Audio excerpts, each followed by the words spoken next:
जी अस्सलाम वालेकुम my dear students. चूँकि मेरी लास्ट वीडियो में आई थिंक बैटरी लो हो गई थी, तो उस वजह से मैंने वहाँ पे लेक्चर स्किप कर दिया था। नेक्स्ट हम वहीं से आगे स्टार्ट करते हैं 21 से। कहता है in simple bar chart the width of bars has. Simple bar chart के अंदर जो विड्थ होती है बार्स की, वो हमेशा जो होती है, वैसे तो उनकी सिग्निफिकेंस कोई नहीं होती, ठीक है ना। मतलब जो ये जो बार्स होती हैं, इनकी जो चौड़ाई होती है, ये चौड़ाई कोई ख़ास मायने नहीं रखती, ठीक है।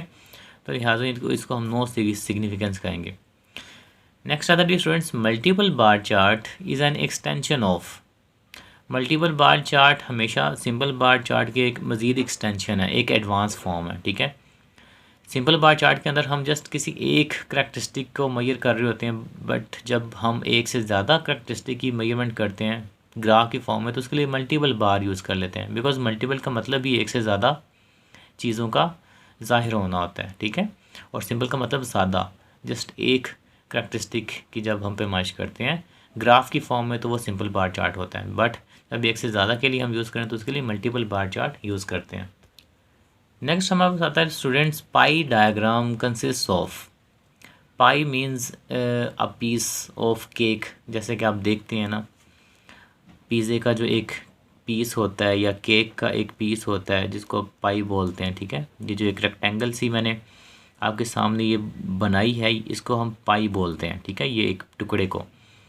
तो जो पाई डायग्राम होती है ना, ये कहता है ये किस पे मुश्तमिल होती है, तो ये सर्कल्स पे मुश्तमिल होती है। ये गोल दायरे की फॉर्म में बनाते हैं और गोल दायरे को मुख्तलिफ एंगल्स में डिवाइड करते हैं, मुख्तलिफ सेक्टर्स में, ठीक है, उनकी वैल्यूज़ के लिहाज से, तो उसको हम पाई डायग्राम बोलते हैं। देन है फ्रीक्वेंसी पॉलीगॉन स्मूथिड इज़ कॉल्ड। तो फ्रीक्वेंसी पॉलीगॉन स्मूथ जो होती है ना, जब उसको स्मूथ लिहाज से लिया जाए तो वो एक फ्रीक्वेंसी कर्व कहलाती है।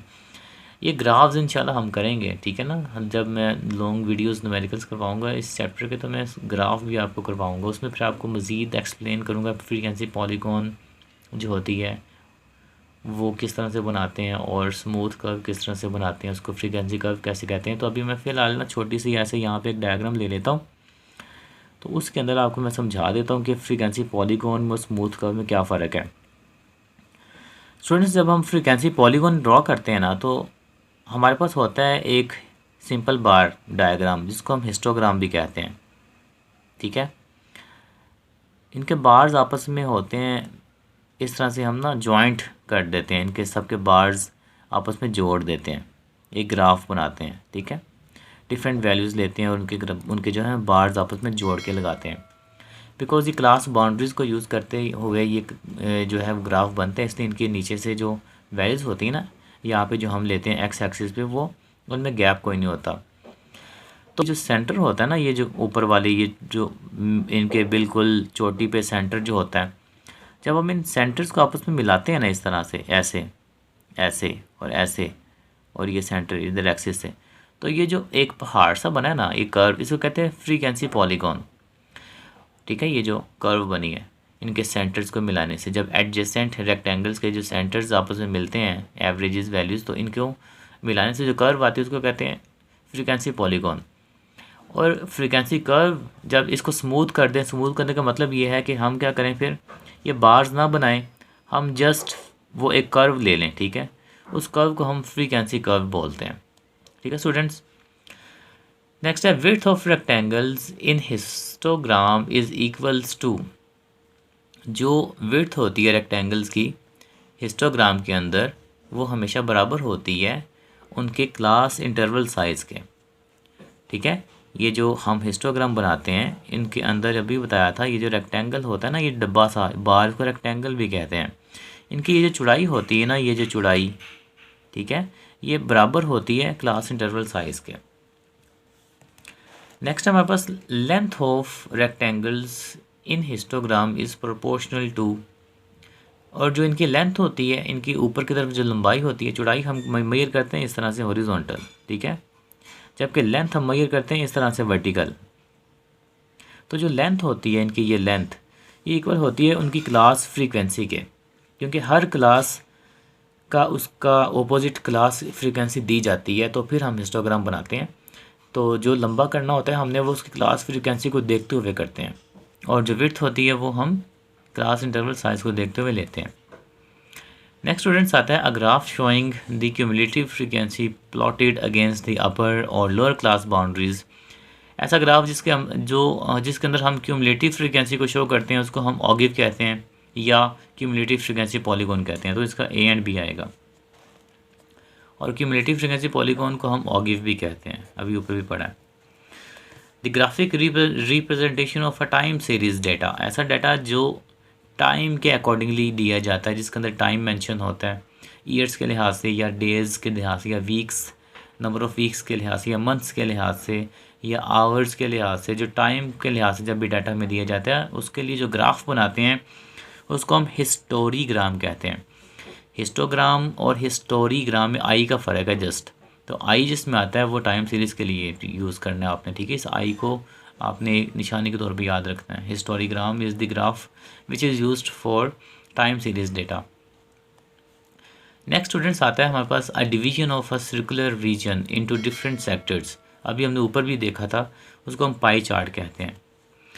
और टोटल जो एंगल होता है पाई चार्ट का वो 360 डिग्री होता है, बिकॉज एक सर्कल का पूरा एरिया 360 होता है, तो उसको हम जब लेते हैं ना प्रोपोर्शन तो 360 के लिहाज से लेते हैं।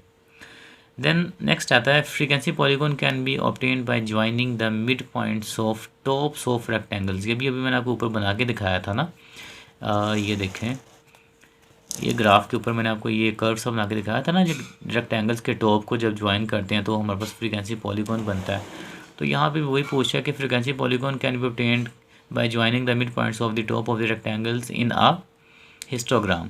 तो हिस्टोग्राम के अंदर जब हम उन रेक्टेंगल्स के टॉप्स को जोड़ते हैं तो जो कर्व बनती है हमारे पास फ्रीक्वेंसी पॉलीगॉन कर्व होती है। नेक्स्ट स्टूडेंट्स आता है हमारे पास सिग्मा किसे कहते हैं। सिग्मा समेशन साइन है, ये वैल्यूज़ को प्लस करने के लिए यूज़ किया जाता है, ठीक है। ये आप लोगों ने बहुत दफ़ा यूज़ किया न्यूमेरिकल्स में। नेक्स्ट ही कुछ वैल्यूज़ हैं, ठीक है, इनको हमने सिग्मा की फॉर्म में लिखना है। तो मैं यहीं पे आपको ना ये सॉल्व करवा देता हूँ। देखें आपके पास कॉमन वैल्यू क्या है इन सब के अंदर, कॉमन हमारे पास है वाई स्क्वायर, ठीक है। तो वाई स्क्वायर मैंने लिख लिया। फिर क्या कॉमन है, प्लस का साइन। तो प्लस के साइन के लिए हमने यहाँ पे लिखना है समेशन साइन, क्योंकि हमने इसको बंद करना है समेशन साइन के अंदर, इसको क्लोज करना है। तो लिहाजा सम वाई स्क्वायर, और नीचे ही जो 1 2 3 4 आ रही है, 4 वैल्यूज़ 4 नंबरिंग दी हुई है, तो आई स्टार्टिंग पॉइंट होता है वो कहाँ से स्टार्ट हो रहा है, यहाँ पे डेट देखना 1 से स्टार्ट हो रहा है, और जहाँ कहाँ तक रहा है हमारा n वो हमारा है 4, ठीक है। तो ये हमने क्या कर दिया, इसको क्लोज कर दिया इस वैल्यू इन वैल्यूज़ को समेशन साइन के अंदर। अब हम देखते हैं जो आपकी ऑप्शंस हैं MCQs के, उसके अंदर ये कहाँ पे है। तो ये देखें, ये वाला आपके पास है, तो n आपका यहाँ पे 4 आ जाएगा।